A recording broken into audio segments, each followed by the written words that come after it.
क्या आप जानते हैं कि सुबह का एक ऐसा समय होता है जब पूरा ब्रह्मांड शांत होता है, ऊर्जा संतुलित होती है और आत्मा अपने सबसे शुद्ध रूप में होती है। इसी काल को कहा जाता है ब्रह्म मुहूर्त। ये केवल एक समय नहीं बल्कि एक खिड़की है ब्रह्मांडीय चेतना से जुड़ने की। अगर आपने कभी महसूस किया हो कि जीवन में कुछ कमी सी है, मन अशांत रहता है, शरीर थकान से भरा हुआ लगता है या लक्ष्य पास होते हुए भी दूर लगते हैं, तो शायद आप इस दिव्य समय को खो रहे हैं। इस वीडियो में हम सिर्फ बात नहीं करेंगे, हम एक ऐसी क्रिया की चर्चा करेंगे जिसे अगर आप ब्रह्म मुहूर्त में 7 दिन तक करते हैं तो आप न केवल फर्क महसूस करेंगे बल्कि जीवन के हर क्षेत्र में उन्नति देखने लगेंगे, मानसिक रूप से, शारीरिक रूप से और आत्मिक रूप से भी। इस पूरी श्रृंखला में हम 5 भागों में विस्तार से जानेंगे कि वह एक काम क्या है, कैसे करना है, क्यों करना है और कैसे ये आपके जीवन को बदल सकता है। इसलिए वीडियो को अंत तक जरूर देखिए। अब चलिए बात करते हैं उस रहस्य की जो सुनने से नहीं बल्कि करने से प्रकट होता है। सुबह के 3:40 से 4:40 के बीच का समय, जिसे शास्त्रों में ब्रह्म मुहूर्त कहा गया है, वह समय है जब पृथ्वी का स्पंदन सबसे शांत और सुसंगत होता है। ये वो समय है जब मन सबसे कम विचलित होता है और शरीर की ऊर्जा शुद्धतम स्थिति में होती है। वैज्ञानिक भी अब मानते हैं कि इस समय शरीर की जैविक घड़ी सबसे अच्छे समन्वय में होती है। अब सवाल उठता है, इस समय ऐसा कौन सा कार्य करें कि हमारे अंदर की शक्तियाँ जागृत हो जाएं? ध्यान करें। हम यहाँ कोई लंबी दिनचर्या या जटिल साधना की बात नहीं कर रहे हैं। सिर्फ एक चीज, सजग ध्यान के साथ श्वास पर नियंत्रण। यानी बस आपको करना ये है, ब्रह्म मुहूर्त में उठिए, किसी शांत स्थान पर बैठिए, आंखें बंद कीजिए और केवल अपनी श्वास को महसूस कीजिए। विश्वास करो कि बस देखें कि वो कैसे आ रही है, कैसे जा रही है। इस साधना को करने में शुरू में 5 मिनट ही काफ़ी हैं, लेकिन ध्यान रखिए, ये सिर्फ देखने की क्रिया नहीं है, यह आपके और आपके भीतर के मौन के बीच का सेतु है। जब आप 7 दिनों तक इस क्रिया को लगातार करते हैं तो आपके मस्तिष्क में उपस्थित थीटा वेव सक्रिय होने लगते हैं। ये वही तरंगे हैं जो गहरे रचनात्मक, अंतर्ज्ञान और मानसिक शांति से जुड़ी होती हैं। धीरे धीरे आप देखेंगे कि पहले दिन तो आपका मन इधर उधर भागेगा, लेकिन चौथे 5वें दिन से एक गहराई महसूस होने लगेगी। विचारों की हलचल कम होगी और आप अपने अंदर के शुद्धतम मैं से जुड़ने लगेंगे। ये क्रिया आपको न केवल मानसिक स्पष्टता देती है बल्कि आपके नर्वस सिस्टम को भी रीसेट करती है। जिस दौर में हर कोई तनाव, बेचैनी और चिंता, असंतुलन से जूझ रहा है, वहाँ इस श्वास पर सजगता एक वरदान की तरह काम करती है। अगर आप सोच रहे हैं कि क्या केवल इतना ही काफ़ी है, तो आपको जानकर आश्चर्य होगा कि ये सिर्फ इतना नहीं बल्कि सब कुछ है। ये वही क्रिया है जिसे बुद्ध ने अपनाया, पतंजलि ने सूत्रों में परोया और योगियों ने जीवन भर साधा। यहाँ एक बात और जानना जरूरी है, यह क्रिया तभी काम करती है जब इसे आप पूरी श्रद्धा और अनुशासन से करें। सिर्फ बैठ जाना काफ़ी नहीं है, आपको खुद को पूरी तरह से उसमें डुबोना होगा। हर श्वास के साथ आपको महसूस करना है कि आप जीवन से जुड़ रहे हैं। हर श्वास एक नए अनुभव को जन्म दे रही है। और यहाँ पर एक और रहस्य छुपा है, जैसे ही आप श्वास के प्रति सजग होते हैं वैसे ही आपके विचार कमज़ोर होने लगते हैं। और यही वो क्षण होता है जब आप स्वयं के भीतर प्रवेश करते हैं। यहाँ तक कि अगर आपके पास समय की कमी है तो भी सुबह के सिर्फ 5 मिनट इस क्रिया को देने से दिन भर आपका मन अधिक शांत, ऊर्जा अधिक स्थिर और सोच अधिक रचनात्मक हो जाती है। अब कल्पना कीजिए, जब आप इस अभ्यास को 7 दिन लगातार करते हैं तो आपके भीतर क्या कुछ नहीं बदल सकता। आपकी आदतें, आपका मूड, आपकी प्रतिक्रिया, आपका आत्मिक विश्वास और यहाँ तक कि आपकी नींद की गुणवत्ता भी। तो आज से संकल्प लीजिए, सिर्फ 7 दिन ब्रह्म मुहूर्त में उठकर इस सजग श्वास ध्यान को करें। कुछ नहीं करना, कहीं नहीं जाना, सिर्फ बैठना और खुद की श्वास को देखना है। आपके जीवन में असली चमत्कार तब होता है जब आप अपने भीतर के मौन को सुनना शुरू करते हैं। और ये मौन सिर्फ ब्रह्म मुहूर्त में ही पूरी तरह से प्रकट होता है। अब जब आपने ये जाना कि कैसे सिर्फ एक सरल क्रिया आपके पूरे अस्तित्व को बदल सकती है, अब हम जानेंगे कि ब्रह्म मुहूर्त में इस अभ्यास से पहले और बाद में कौन सी दो गलतियां बिल्कुल नहीं करनी चाहिए, जो पूरे अभ्यास के प्रभाव को नष्ट कर सकती हैं। अक्सर लोग ये सोचते हैं कि कोई भी आध्यात्मिक अभ्यास तब तक फलदायक रहेगा जब तक हम उसे कर रहे हैं, लेकिन सच्चाई ये है कि केवल करना काफ़ी नहीं होता, उसे कैसे किया जा रहा है और उससे पहले और बाद में क्या किया जा रहा है, ये अधिक मायने रखता है। ब्रह्म मुहूर्त में उठना और सजग श्वास ध्यान करना निस्संदेह एक शक्तिशाली अभ्यास है, लेकिन जब आप इससे पहले या बाद में कुछ ऐसी गलतियां करते हैं जो आपकी ऊर्जा को गिरा देते हैं, तो आपकी पूरी साधना का प्रभाव धीमा, कमज़ोर या कभी कभी उल्टा भी हो सकता है। आज हम बात करेंगे उन दो गलतियों की जो 90% लोग अनजाने में करते हैं और जिनसे बचना ही आपके अभ्यास की सफलता की पहली सीढ़ी है। पहली गलती, ब्रह्म मुहूर्त में उठते ही मोबाइल फ़ोन चेक करना। जैसे ही आप नींद से जागते हैं, आपका मस्तिष्क एक बहुत ही कोमल संवेदनशील अवस्था में होता है। वैज्ञानिक भाषा में कहें तो इस समय आपके ब्रेन वेव्स थीटा और अल्फा मोड में होते हैं, जो गहन ध्यान, रचनात्मकता और अवचेतन तक पहुंचने के लिए सर्वोत्तम है। अब जरा सोचिए, आप जागते ही पहला काम करते हैं फ़ोन उठाना, नोटिफिकेशन देखना, किसी का मैसेज पढ़ना, न्यूज़ या सोशल मीडिया स्क्रॉल करना। जैसे ही आपने ऐसा किया, आपने अपने दिमाग को बीटा बेस में धकेल दिया, यानी चिंता, प्रतिक्रिया, व्यस्तता और सहती सोच की स्थिति में। और ये सब तब हुआ जब आपकी आत्मा गहराई से संवाद करना चाहती थी। एक गलती सिर्फ आपकी साधना को कमज़ोर नहीं करती, बल्कि उस दिव्य समय की संपूर्ण ऊर्जा को भी नष्ट कर देती है। जब आप ध्यान से पहले मोबाइल देखते हैं तो आपकी वृत्ति बाहर की ओर सक्रिय हो जाती है, और ध्यान की सफलता पहली शर्त है अंतर्मुखी होना, यानी भीतर की ओर लौटना। इसलिए नियम बना लीजिए, ब्रह्म मुहूर्त में जागने के बाद कम से कम 60 मिनट तक कोई भी स्क्रीन ना देखें, कोई फोन, कोई टीवी, कोई ईमेल नहीं। ये समय केवल आपके लिए है, आप और आपका चेतन मन। जितना आप खुद को उस दुनिया से अलग करेंगे, उतनी ही तेजी से आप भीतर की यात्रा में उतर पाएंगे। दूसरी गलती, ध्यान के बाद तुरंत ही भोजन करना या बिस्तर पर फिर से लेटना। ध्यान, विशेषकर श्वास पर केंद्रित सजग ध्यान, आपकी ऊर्जा को ऊपर की ओर खींचता है। इसे ऊर्ध्वगामी प्राण भी कहा जाता है। जब आप इस क्रिया को करते हैं तो आपका शरीर केवल शांत नहीं होता, वह सक्रिय होता है ऊर्जा के स्तर पर।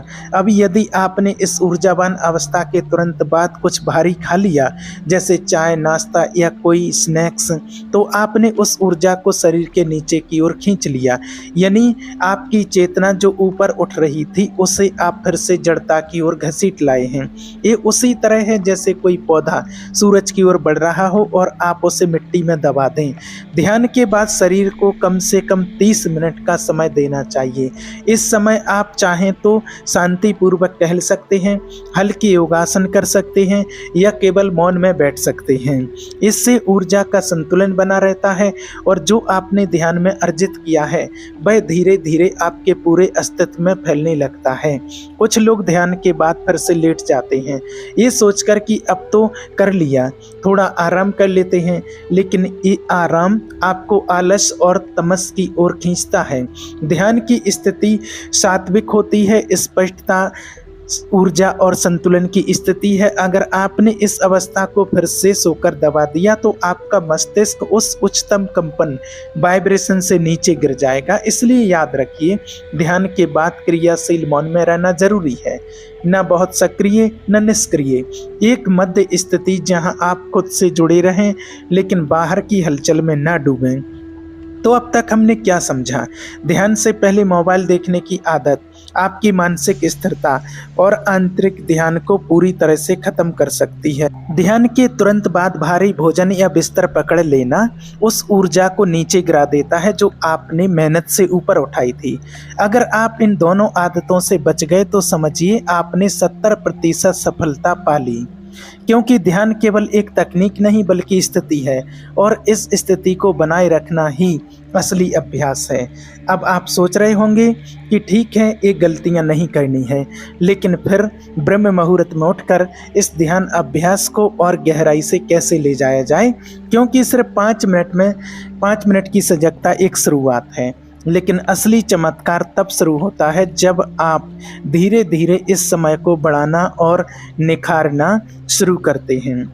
जब आप ब्रह्म मुहूर्त में उठकर श्वास पर ध्यान केंद्रित करते हैं तो आप एक द्वार खोलते हैं, एक ऐसा द्वार जो आपको बाहरी दुनिया से हटाकर आपके भीतर के मौन और ऊर्जा से जोड़ता है। लेकिन यह तो सिर्फ पहला कदम था। असली यात्रा तो तब शुरू होती है जब आप इस क्षण को और गहराई देने लगते हैं। अब प्रश्न ये है, क्या केवल श्वास पर ध्यान देना ही पर्याप्त है? हाँ, शुरुआत के लिए पर्याप्त है, लेकिन यदि आप चाहते हैं कि ब्रह्म मुहूर्त का पूर्ण लाभ आपको मिले, मानसिक स्पष्टता, ऊर्जावान शरीर, शांत हृदय और आत्मिक संतुलन, तो यह जरूरी हो जाता है कि आप अपनी प्रैक्टिस को विस्तार दें। तो आइए जानें ब्रह्म मुहूर्त के अभ्यास को कैसे 3 चरणों में विस्तारित किया जा सकता है, जिससे यह साधना केवल मानसिक न रहे बल्कि ऊर्जा केंद्रों को जागृत करने वाली प्रक्रिया बन जाए। पहला चरण, सजगता से जागना और मौन में बैठना। 5 से 10 मिनट जैसे ही आप ब्रह्म मुहूर्त में जागते हैं, आप घड़ी नहीं देखते हैं, अलार्म बंद करते ही तुरंत बिस्तर छोड़ देते हैं। आप बिना किसी से बात किए, बिना कोई इलेक्ट्रॉनिक डिवाइस छुए सीधे उस स्थान पर चले जाते हैं जहां आप ध्यान करते हैं। आप बस बैठ जाते हैं, कुछ नहीं करते हैं, आंखें बंद करते हैं और केवल अनुभव करते हैं शरीर की अवस्था, श्वास की गति, आसपास का मौन। ये मौन आपको शून्य की ओर खींचता है जहां से सब कुछ शुरू होता है। ये चरण आपकी ऊर्जा को भीतर समेटता है। आपके इंद्रिय द्वार, आइज, ईयर्स, टच, जो पूरी रात बाहरी दुनिया में खोए थे, अब धीरे धीरे अंतर्मुखी होने लगते हैं। दूसरा चरण, प्राणायाम और ऊर्जा संतुलन। 10 से 15 मिनट। अब जब आप शांत हो चुके हैं, श्वास की सजगता जाग चुकी है, अब समय है शरीर की ऊर्जा को संतुलित करने का। यहाँ आप 3 प्राणायाम जोड़ सकते हैं। एक, अनुलोम विलोम और अल्टरनेट। ये आपके नाड़ी तंत्र को संतुलित करता है, यानी इंडा, चंद्र और पिंगला सूर्य नाड़ी का समन्वय। इसका अभ्यास 5 से 7 मिनट करें। धीरे धीरे गति बढ़ाने की कोशिश ना करें। 2, भ्रमरी। ये मन की अशांति को शांत करता है। जब आप गुनगुनाते हैं तो मस्तिष्क में कंपन होता है जो तनाव और अनावश्यक विचारों को धीमा करता है। ये प्राणायाम आपको अधिक गहराई तक ध्यान में ले जाता है। 3, कपालभाति। ये अभ्यास खास तौर पर उन लोगों के लिए है जिनके शरीर में भारीपन, सुस्ती या तामसिकता रहती है। ये पेट की शुद्धि करता है और आपकी ऊर्जा केंद्रों को सक्रिय करता है। इन तीनों प्राणायामों को संयमित रूप से करें, कोई जल्दबाजी नहीं। ये वह समय है जब आप अपने शरीर को एक ऊर्जा वाहिनी में बदल रहे हैं, और यह कोई सामान्य क्रिया नहीं बल्कि बेहद सूक्ष्म और शक्तिशाली प्रक्रिया है। तीसरा चरण, मौन ध्यान या मंत्र जाप। 15 से 20 मिनट।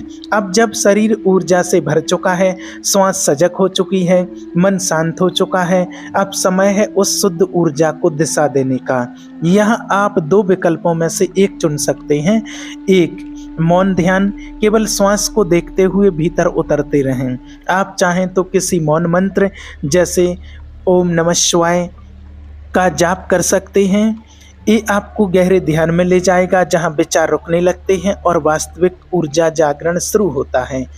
2, मंत्र जाप। अगर आप किसी विशेष मंत्र से जुड़े हैं, जैसे गायत्री मंत्र, महामृत्युंजय मंत्र, बीज मंत्र आदि, तो इस समय 108 बार जाप करें।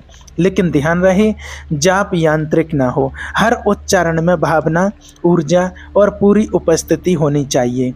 इस चरण में आपके शरीर के सूक्ष्म केंद्र यानी चक्र सक्रिय होने लगते हैं, विशेषकर आज्ञा चक्र, रुमध्य और सहस्रार चक्र सिर के शीर्ष पर, और यही वह बिंदु है जहां ब्रह्म मुहूर्त का रहस्य पूरी तरह खुलने लगता है। अब कुल समय केवल 35 से 45 मिनट। सुबह का वह समय जो आप पहले मोबाइल स्क्रॉल या आलस में खो देते थे, अब वह एक ऐसी ऊर्जा में बदल चुका है जो आपको पूरे दिन शक्ति, स्पष्टता और आत्मिक स्थिरता देती है। और एक और बात, जब आप इस अभ्यास को करते हैं तो आप केवल अपनी ऊर्जा नहीं बढ़ाते, बल्कि अपने आसपास के वातावरण को भी बदलते हैं। आपके घर का कंपन बदलने लगता है, लोग आपकी उपस्थिति से ही शांत महसूस करने लगते हैं। ये साधारण नहीं, एक अदृश्य प्रभाव होता है। अब एक गुप्त सूत्र, अगर आप इस संपूर्ण प्रक्रिया को 21 दिन तक लगातार करें, एक भी दिन छोड़े बिना, तो आपके अंदर एक स्थायी ऊर्जा केंद्र बनने लगता है। ये वो स्थिति होती है जिससे योगी स्वयं सिद्ध कहते हैं, यानी वो शक्ति जो अब बाहरी साधन पर निर्भर नहीं बल्कि आपके अंदर जाग चुकी है। अब आप ये भी सोच रहे होंगे कि अगर ये अभ्यास इतने शक्तिशाली हैं तो इन्हें क्या किसी और समय नहीं किया जा सकता है? यह एक ज़रूरी सवाल है और इसका उत्तर गहराई से समझना जरूरी है, क्योंकि ब्रह्म मुहूर्त का समय क्यों सबसे श्रेष्ठ कहा गया है, इसके पीछे विज्ञान, ऊर्जा और चेतना तीनों जुड़ी हुई हैं। तो आगे हम बात करेंगे ब्रह्म मुहूर्त के वैज्ञानिक, आध्यात्मिक और ऊर्जा स्तरीय रहस्यों की, जो यह बताते हैं कि आखिर इसी समय क्यों होता है ध्यान सबसे प्रभावी, क्यों इसे देवों का समय कहा गया है और आप इस समय को कैसे पहचानें। बहुत से लोग ब्रह्म मुहूर्त को सिर्फ एक धार्मिक समय मानते हैं, जैसे ही यह केवल ऋषि मुनियों के लिए है या किसी विशेष परंपरा से जुड़ा हुआ कोई अनिवार्य नियम। लेकिन सच्चाई इससे कहीं गहरी और वैज्ञानिक है। असल में ब्रह्म मुहूर्त कोई धार्मिक टैग नहीं, बल्कि यह एक कॉस्मिक साइंस है, ब्रह्मांड और शरीर के बीच का वो संबंध जो हर इंसान के जीवन पर असर डालता है, चाहे वह किसी भी धर्म, जाति या पृष्ठभूमि से क्यों न हो। अब सवाल उठता है, ब्रह्म मुहूर्त का वैज्ञानिक आधार क्या है? चलिए इसे समझने के लिए हम आगे बात करेंगे।